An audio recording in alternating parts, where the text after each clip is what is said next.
There are stories that teach us about ambition, about courage, about the incredible human ability to build something extraordinary from absolutely nothing. Stories of people who faced impossible odds, pushed through setbacks, and turned unlikely dreams into remarkable realities. But there are other kinds of stories. Stories that teach a much harder lesson. Stories that remind us that building something is not the end of the journey. It's only the beginning. Because there's a massive difference between creating a legacy and preserving one. Between achieving something great and keeping it alive long after the victory. And that's exactly where so many stories begin to fall apart. Because not every fortune built through sacrifice is protected with the same dedication. Not every empire survives a change in generations. Not every inheritance ends up in the hands of someone prepared to carry its weight. And sometimes, the greatest threat doesn't come from the market. It doesn't come from competitors. It doesn't come from economic downturns. It comes from inside the house. From within the family itself. This is the story of a woman who spent her entire life building, a woman who kept working when nobody believed in her, who kept moving forward when the odds were stacked against her, who made difficult decisions while others chose easier paths, and who spent decades turning effort into wealth, failures into lessons, and small victories into a thriving empire. But after all those years, she made a decision that seemed completely natural, a decision millions of parents would make. She handed everything over to her son. The heir, the successor, the person she loved most, the person she trusted most, the person she believed was ready to continue what she had started. But in just 3 years, much of what had taken a lifetime to build began to disappear. And the most painful part. It wasn't because of greed. It wasn't because of betrayal. It wasn't because of bad intentions. It was because of something far more common, and for that very reason, far more dangerous. He believed he was ready when he wasn't. He confused confidence with competence. He believed inheriting an empire was the same thing as learning how to build one. And he made decisions that looked smart in the moment, but carried consequences he wouldn't fully understand until it was far too late. But before we continue, take a second to like this video and subscribe to the channel. Stories like this remind us that building something great is difficult, but preserving it can be even harder. And many of life's biggest mistakes aren't made because of bad intentions. They're made because of overconfidence. Don't forget to turn on notifications so you never miss future stories. Now let's go back to the beginning, because before we can understand how everything fell apart, we first have to understand what it took to build it. Long before there was a company, long before the investments, long before the properties, the contracts, and the financial security. There was only a young woman trying to find her place in a world that offered very few opportunities. She wasn't born into wealth. She didn't inherit a fortune. She didn't have investors betting on her success. She didn't have a powerful last name opening doors for her.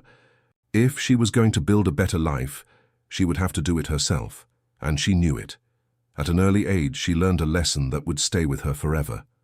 No one was coming to rescue her. No one was going to build her future for her. No one was going to solve her problems. So she made a decision. She would take full responsibility for her own life, even when it felt terrifying, even when it seemed impossible. It all started with a simple idea, too small to attract attention, but big enough to give her hope. She had very little money, very little experience, very few resources, but her willingness to work seemed limitless. The early years were brutal, far more difficult than most people would ever imagine when they later looked at her success. There were months when paying the bills felt like a major victory. Months when a single setback could have destroyed everything. Months when the line between pushing forward and giving up seemed razor thin. While other people slept, she worked. While others relaxed on weekends, she took meetings. While others searched for stability, she took risks every single day. And despite all that effort, success didn't arrive quickly. There were many nights when she questioned herself, wondering if she was making the right choice, wondering if all the sacrifice would ever pay off, wondering if that small operation would ever become something meaningful. But every time doubt appeared, something stronger pushed back, her conviction. She believed deeply in what she was building. She believed success wasn't a matter of luck. It was a matter of persistence, and that persistence kept her moving forward.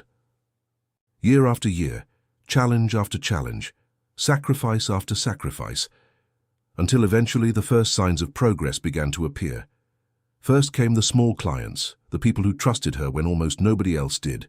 Then came larger contracts, bigger opportunities, stronger partnerships, and with them came something even more valuable: credibility. Her name started gaining recognition in the market. Clients recommended her. Partners wanted to work with her. Companies sought her expertise. The reputation she built began opening doors that once seemed completely out of reach. But what made her remarkable wasn't just her success. It was the fact that success never changed the way she thought. She kept working as if she still had something to prove. She stayed careful with every decision. She valued every client. She respected every opportunity. And that discipline became the foundation of everything that followed. The business kept growing and growing and growing until it became something far bigger than she ever imagined in those early days. New companies were launched. New investments were made. New properties were acquired. New revenue streams emerged. The empire expanded. But to her, it was never just about money. It was proof of a lifetime of effort, proof that decades of sacrifice had meant something. It was a legacy built with her own hands, brick by brick, decision by decision, mistake by mistake, victory by victory. And as she watched everything grow, she carried a quiet dream, a dream that had been with her for years, the dream of one day seeing her son take over. Ever since he was a child, she imagined what that future would look like. She pictured him leading the companies, making important decisions, expanding what she had built, carrying the family story into the next generation. In her mind, it made perfect sense. That's how legacies survived. That's how one generation's sacrifices benefited the next. That's how empires lasted for decades, and for many years, she believed that future was secure. But there was one thing she couldn't see. One crucial difference. The difference between inheriting an empire and learning how to build one. A difference that would eventually change the fate of the entire family, and it was already beginning to reveal itself quietly as her son grew older. Throughout his childhood, he watched his mother work. He saw the meetings, the business trips, the late-night phone calls, the problems that never seemed to end, and he also witnessed the rewards that came later. The company growing, the wealth expanding, the respect she earned everywhere she went. He knew the story. He knew about the sacrifices. He knew about the difficult early years. At least that's what everyone believed, because there's a huge difference between hearing a story and living it. A huge difference between admiring a journey and walking it yourself. And that difference often stays hidden until real responsibility arrives. While his mother had to fight for every opportunity, he grew up surrounded by the results of those victories. He never had to wonder whether there would be enough money to pay the bills at the end of the month.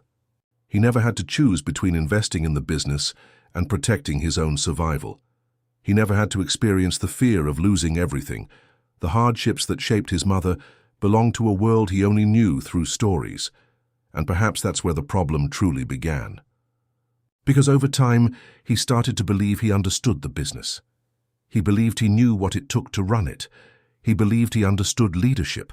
But knowing a story is not the same as earning the experience that created it.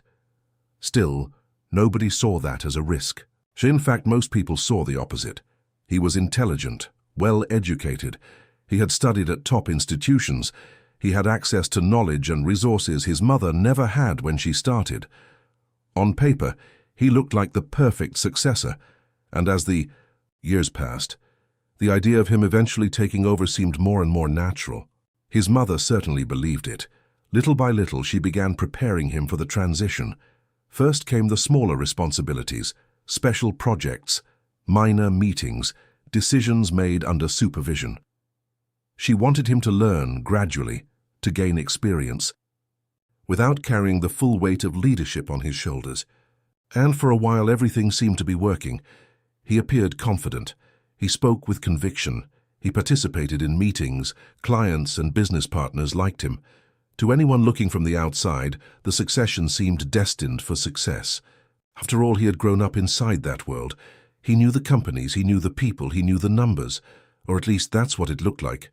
But there was something nobody noticed, something incredibly important, while his mother had developed. Her judgment through decades of mistakes, victories, failures, risks, and sacrifices.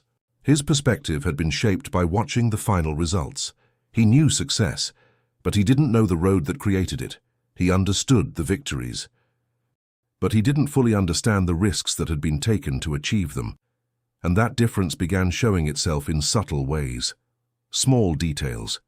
Details so minor that almost nobody paid attention. In meetings, he often grew impatient with processes he considered too slow. He questioned conservative decisions. He criticized methods that seemed outdated for a new generation. He pushed for faster changes, bolder changes, changes that sounded modern, exciting, and innovative, and to be fair, some of his ideas were genuinely interesting. The problem was that innovation without experience can quickly become recklessness. But at the time, nobody saw it that way. Not the employees, not the partners, and certainly not his mother. Because when she looked at her son, she saw something much bigger than a young executive in training. She saw the continuation of everything she had built. She saw the next chapter of her life's work, the person who would carry her story into the future, the person who would protect decades of sacrifice after she stepped away from the business. And that hope made it easy to overlook small warning signs. Small attitudes were excused, small concerns were postponed, small doubts were brushed aside. After all, he was still learning, still maturing, still had time. At least, that's what everyone believed. Until the day that seemed inevitable finally arrived, the day preparation ended, and responsibility became real. The day his mother made the decision that would change the future of the entire family. She handed over control, believing she was securing the legacy she had spent a lifetime building, without realizing that her empire was about to enter the most dangerous chapter in its history. When he finally took full control of the company, the mood was overwhelmingly optimistic. Employees believed they were witnessing the beginning of an exciting new chapter. Business partners saw the continuation of a success story that had taken decades to build. Clients trusted the family name that had earned its reputation over a lifetime, and he was convinced that his moment had finally arrived. The moment to prove himself. He stepped into leadership full of energy, full of ambition, full of ideas, and above all, full of confidence. Perhaps even more confidence than experience. At first, that confidence was welcomed. After all, every new generation brings a fresh perspective. It was natural for him to want to modernize operations, natural to challenge old assumptions, natural to pursue opportunities that previous generations may have overlooked. His mother believed that too. For years, she had dreamed of this moment, dreamed of seeing her son lead the business she had sacrificed so much to build. So she watched the changes with a mixture of pride and hope. But there is a dangerous line that very few leaders recognize when they first take control of something significant. The line between confidence and arrogance, the line between vision and illusion, the line between innovation and recklessness, and without realizing it, he was beginning to cross it. The first decisions looked reasonable on the surface. Departments were reorganized. Internal processes were redesigned. New technologies were introduced. Consultants were brought in to help create a more modern strategy. None of it seemed alarming. In fact, much of it looked promising. The signs of a young leader eager to push the company forward. But the problem wasn't the changes themselves. The problem was the speed, and more importantly, the way those decisions were being made. For decades, his mother had learned to make decisions carefully. She analyzed risks, listened to opposing viewpoints, studied multiple scenarios, questioned her own conclusions, not because she was afraid to act, but because she understood the cost of being wrong. He saw things differently. To him, too much caution looked like hesitation. Too much analysis felt like wasted time. Opportunities had to be seized immediately, and the more confidence he gained, the more he began trusting only one opinion, his own. New hires started coming in, professionals from different industries, people who shared his vision of rapid expansion, people who reinforced his ideas, people who rarely challenged him. At the same time, experienced voices slowly lost influence. Executives who had spent years helping his mother build the company began to be viewed differently, too conservative, too cautious, too attached to the past. At first, nobody was fired, nobody was pushed out, but something changed. They stopped being heard, and when experienced people stop being heard, a company begins losing something incredibly valuable: its memory, its accumulated wisdom, its ability to avoid mistakes it has already survived once before. But he didn't see it that way. From his perspective, these people simply couldn't keep up with a changing world. He believed the company needed bold moves, bigger risks, faster growth, aggressive expansion, and that is exactly what he pursued. New markets received substantial investments. Ambitious projects were approved with remarkable speed. Resources that had once been allocated carefully were now being poured into initiatives that had never truly been tested. In meetings, he spoke about exponential growth, transformation, reinventing the future, building something bigger than ever before, and his words were convincing, so convincing that many people began to believe them, including him. But while the speeches inspired confidence, the numbers were beginning to tell a different story. Some projects were consuming far more capital than expected. Some initiatives were taking much longer to produce results. Certain investments were quietly raising concerns inside the company. Nothing alarming, not yet, but enough to worry those who had been through difficult cycles before. That's when the first warnings appeared, quietly at first. Private conversations, executive meetings, internal reports. The company's most experienced leaders tried to get his attention. They explained the risks, presented data, walked him through possible outcomes. They weren't trying to stop change, they were trying to prevent costly mistakes. But he interpreted their concerns differently. He believed they were protecting outdated systems, resisting innovation, failing to see the opportunities he could see. And the more warnings he received, the more defensive he became. The more determined he was to prove himself right, the more convinced he became that he could lead the company on his own. Without realizing it, he was making one of the most common mistakes inexperienced leaders make. Mistaking disagreement for opposition, mistaking advice for criticism, mistaking caution for weakness. And in doing so, he began ignoring the very people who might have saved him from disaster. His mother watched carefully from a distance. Occasionally she offered advice, asked questions, shared lessons she had learned the hard way. But she avoided stepping in directly. She believed he needed space to find his own path, to learn, to lead, to become his own kind of leader. What she didn't realize was that the mistakes were already piling up. They weren't visible from the outside yet. They weren't making headlines. They weren't frightening investors or clients, but they were there, quietly growing beneath the surface, like small cracks forming in the foundation of a building that still looked perfectly strong. And like almost every major collapse, the real danger didn't begin when the cracks appeared. It began when nobody believed they mattered, because while he continued moving forward with complete confidence in his own decisions, the consequences were getting closer. And very soon they would stop being warnings. They would become reality. What happened over the following months wasn't a sudden collapse. It was something far more painful, a slow-motion disaster, because when a business falls apart overnight, at least the problem is obvious. There's clarity, there's a defining moment, but when destruction happens little by little, it comes with something far more dangerous, the illusion that there's still time. And that's exactly what happened. The expansion into new markets continued, draining resources without delivering the results everyone had expected. Contracts that had been renegotiated under unfavorable terms began putting increasing pressure on cash flow. Projects that once looked promising demanded more investment while producing less return. Meanwhile, relationships that had taken decades to build were beginning to weaken. Strategic partners started noticing something was different. the attention, the consistency. The care that had always defined the founder's leadership seemed to be fading. Long-time clients, the very people who had helped build the company's success, began looking elsewhere. Not all at once, not dramatically, but gradually. One client here, another there, then another, until the pattern became impossible to ignore. And the most dangerous part was that despite all the warning signs, he still believed a turnaround was just around the corner.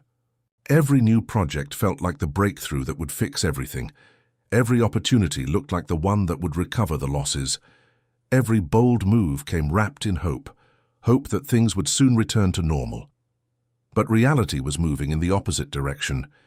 The numbers weren't improving, costs kept rising, revenue continued slipping, and problems were beginning to appear faster than solutions. Slowly, what had seemed like a difficult phase revealed its true nature.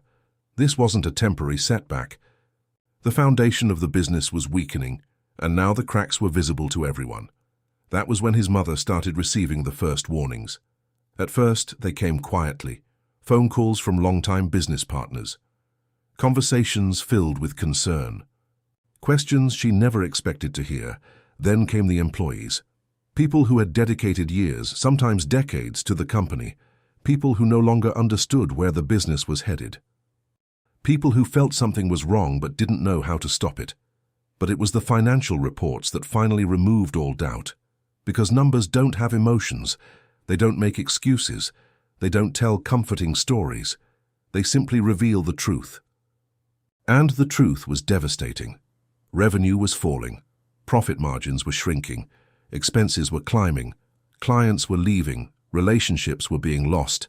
And decades of hard-earned progress were being compromised in a matter of months.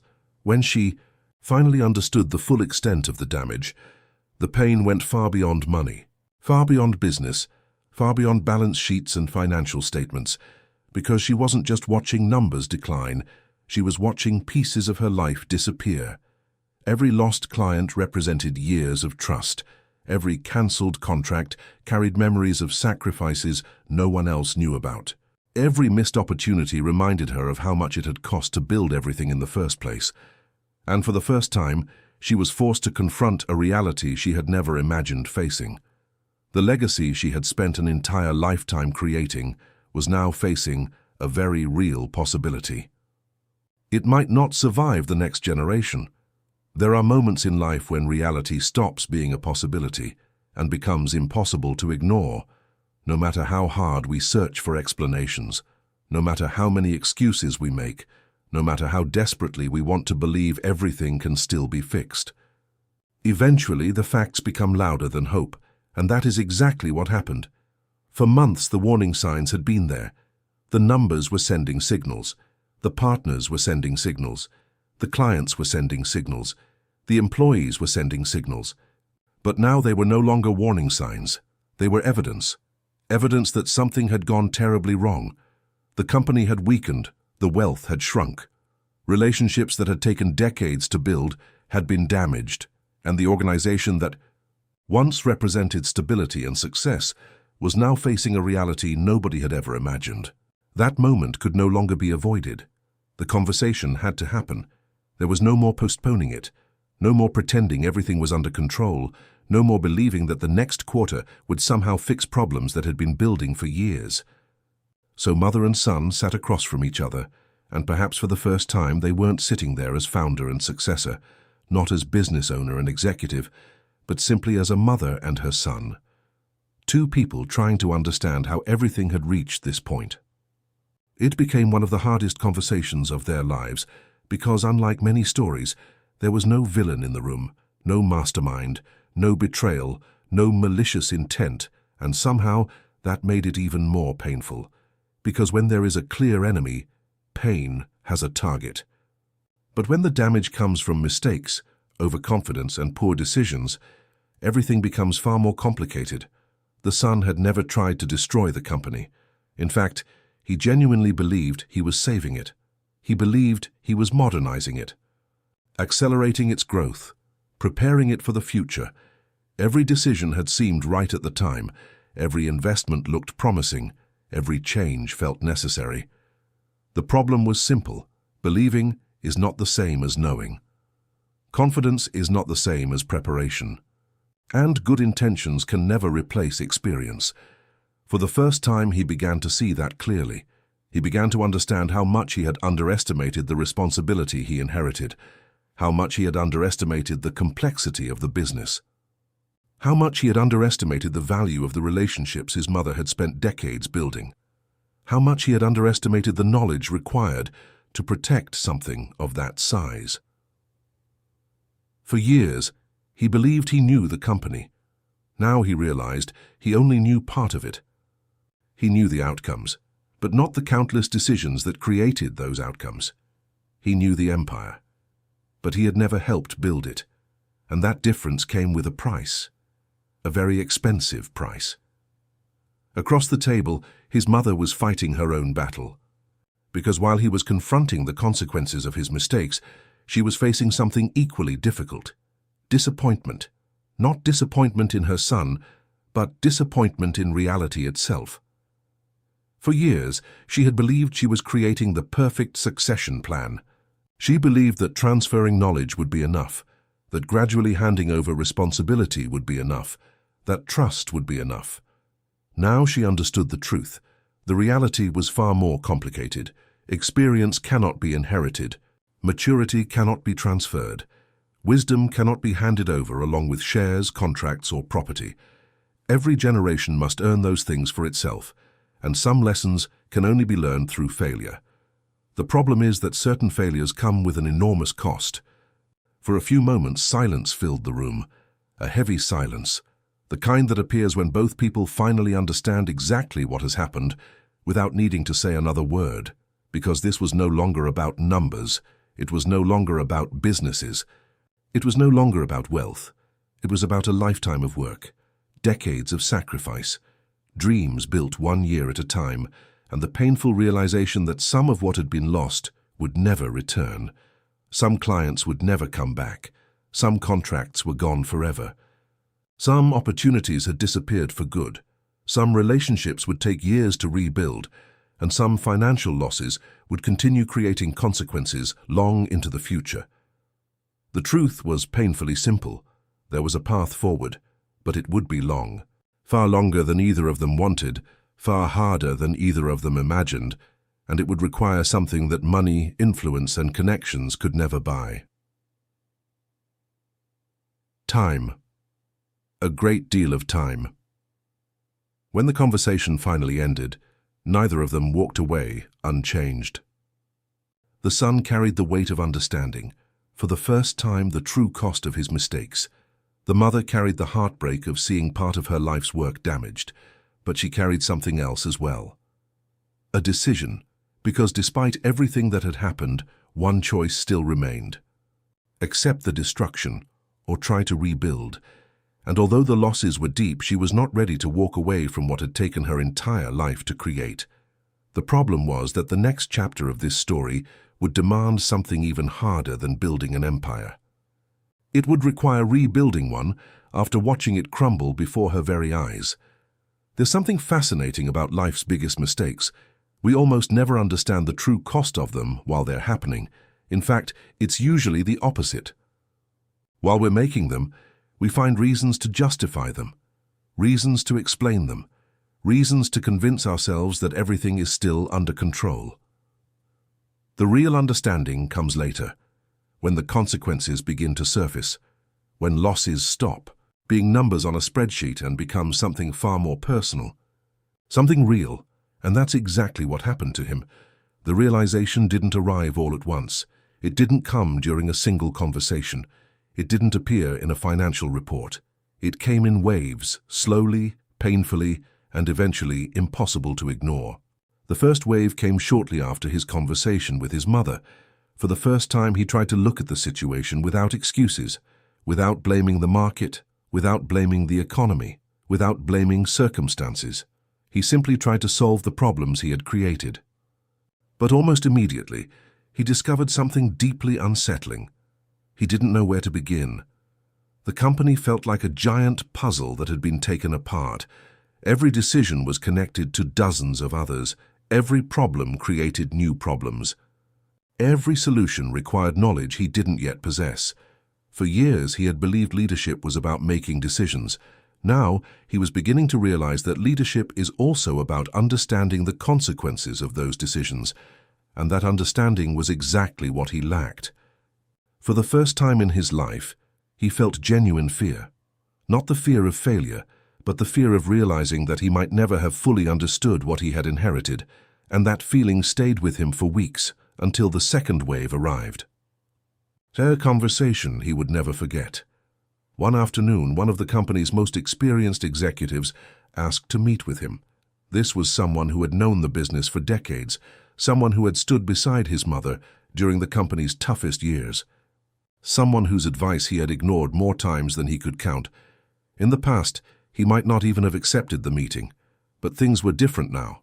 When the executive walked into the room, there was no anger on his face, no resentment, no satisfaction from being proven right, only calm, the calm of someone who had watched everything unfold and always knew this moment would come. For several seconds, neither man spoke. Then the executive began. He didn't talk about mistakes. He didn't talk about blame. He didn't talk about failure. He talked about experience, about judgment, about lessons that can only be learned through time.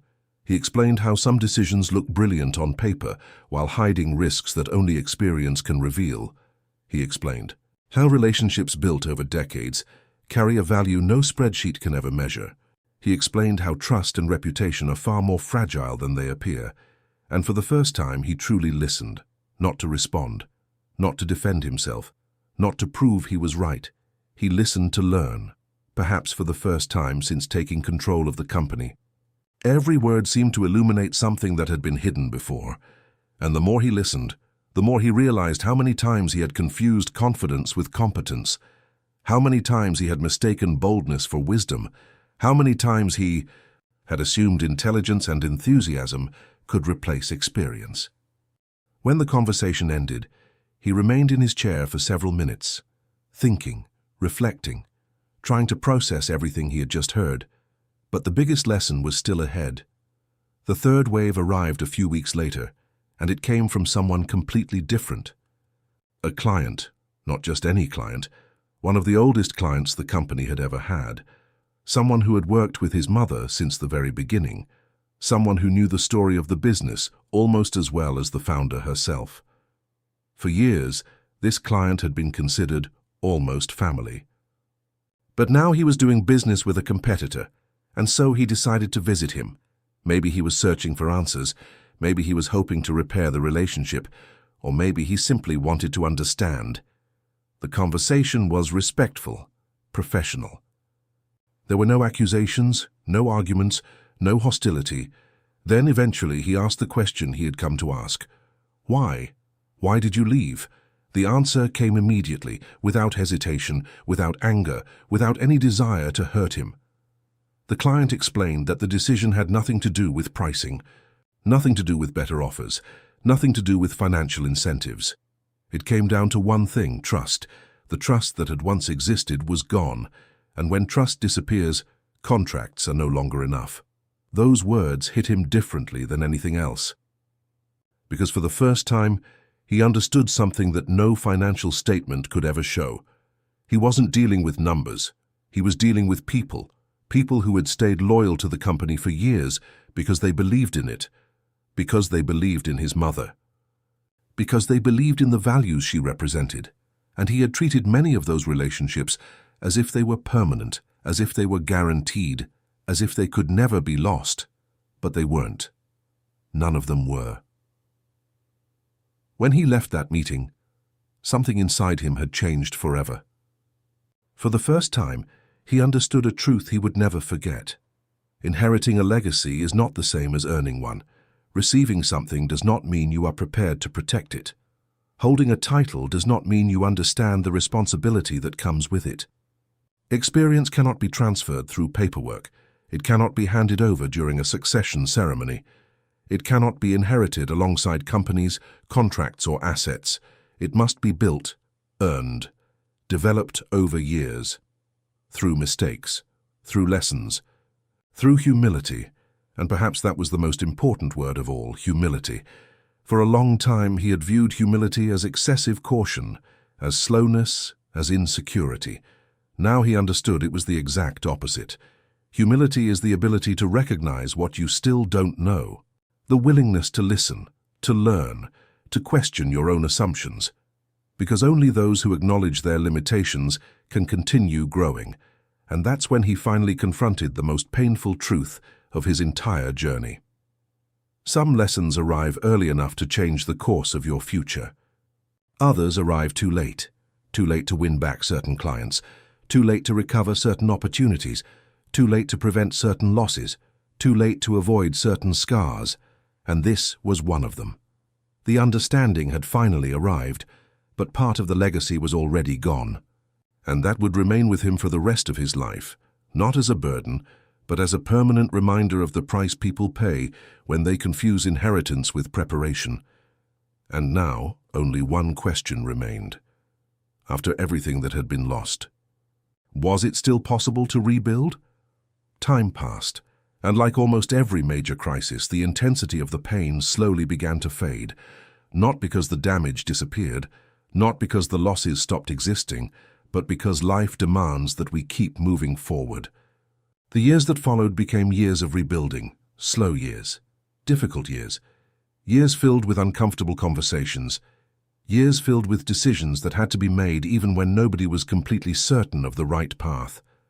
His mother found herself taking on responsibilities she thought she had left behind forever. She returned to meetings she never expected to attend again. She worked to rebuild relationships that had taken decades to create. She fought to regain the trust of clients, partners, and employees who had witnessed the decline of something that once seemed untouchable. It wasn't easy. There were moments when it felt deeply unfair.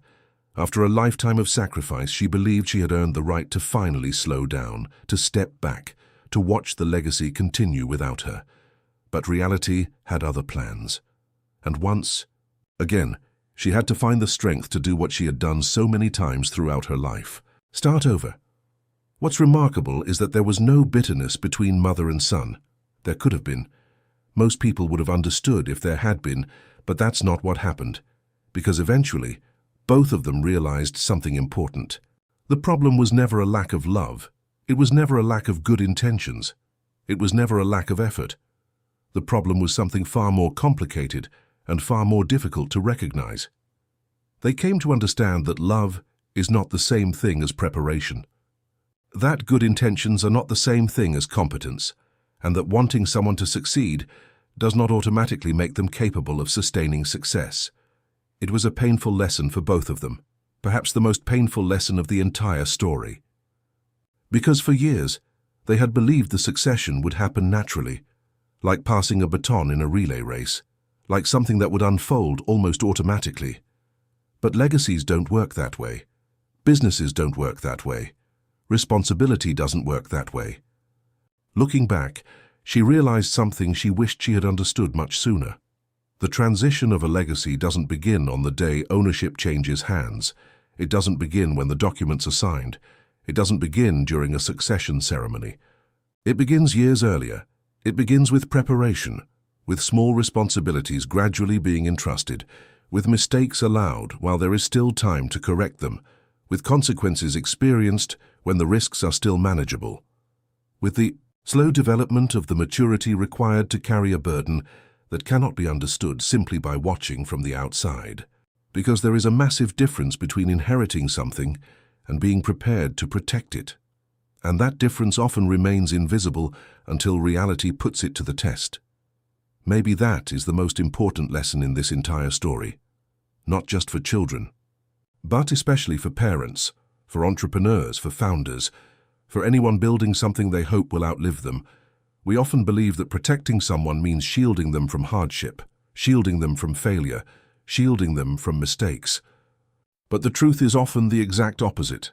Someone who never experiences small failures is rarely prepared for major challenges. Someone who never learns through responsibility rarely knows how to handle it when it finally arrives. Preparing someone doesn't mean protecting them from every fall. It means allowing them to learn before the fall happens in a place where the consequences are irreversible. Over the years, some of what had been lost was recovered. Not all of it. Some opportunities never returned. Some clients never came back.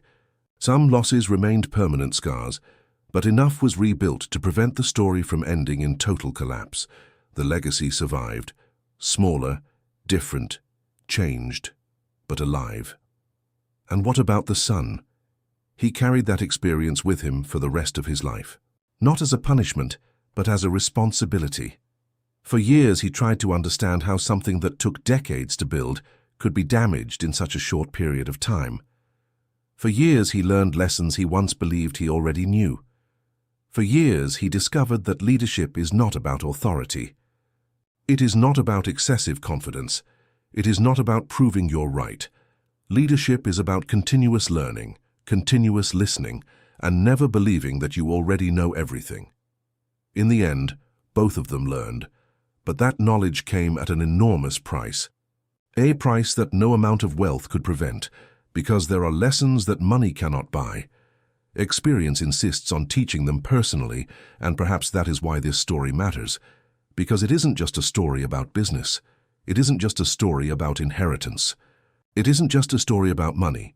It is a story about responsibility, about humility, about preparation, and about the difference between receiving something valuable and being worthy of protecting it. Now I want to hear from you. Do you believe it's truly possible to prepare someone to inherit a great legacy? Or are there lessons that only real-world experience can teach? Share your thoughts in the comments below. I'd genuinely love to hear what you think about this story. And if this story gave you something to reflect on, take a moment to leave a like. It helps the channel reach more people and encourages us to keep bringing you stories like this. If you're new here, subscribe to the channel and turn on notifications so you never miss a future video.